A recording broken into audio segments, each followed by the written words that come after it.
A reading from the book of Revelation. A great sign appeared in the sky. A woman clothed with the sun, with the moon under her feet, and on her head a crown of 12 stars. She was with child and wailed aloud in pain as she labored to give birth. Then another sign appeared in the sky. It was a huge red dragon with 7 heads and 10 horns, and on its heads were 7 diadems. War broke out in heaven. Michael and his angels battled against the dragon. The dragon and its angels fought back, but they did not prevail, and there was no longer any place for them in heaven. The huge dragon, the ancient serpent, who is called the devil and Satan, who deceived the whole world, was thrown down to earth, and its angels were thrown down with it. Then I, John, heard a loud voice in heaven say, "Now have salvation and power come, and the kingdom of our God, and the authority of his anointed. For the accuser of our brothers and sisters is cast out, who accuses them before God." The word of the Lord. Thanks be to God. Not long ago, we celebrated the feast of the Queenship of Mary. And I think it's important to realize that this feast is not meant to be something that is simply sentimental in its expression. In other words, it's not a feast that your only grandmother would love, but actually one in which a very strong statement is being made.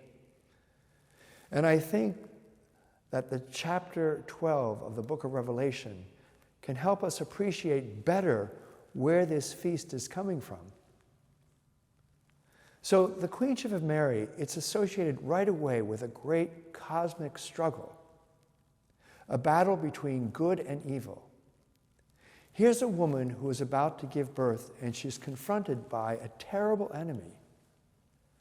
The birth will be brought about through God's grace, and it will save the world, but only after a terrible struggle.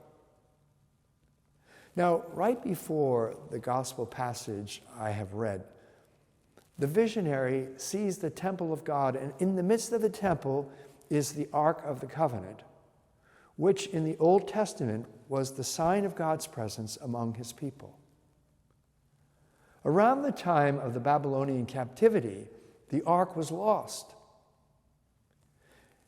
Now, in the New Testament, Mary, the Queen Mother, is now the new Ark, because it is she who bears within her own body the living presence of God. She is the temple. She is the place now where God has come to dwell. Now, let's go back to the Old Testament. Before the Ark was placed in the temple, the Israelites would carry it around with them and even into battle. You remember the great story of the city of Jericho, whose walls came tumbling down. And this happened because the Israelites walked around the walls of that city 7 times, carrying the Ark, which was God's presence, and opposing the powers of the world. Keep that image in mind. The same point is being made about Mary. Mary's not just some sentimental figure. She is the Queen Mother.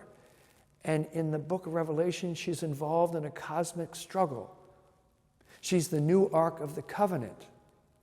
And these manifestations in scriptures are meant to tell us that it's time for you and I to get involved in the struggle on the right side.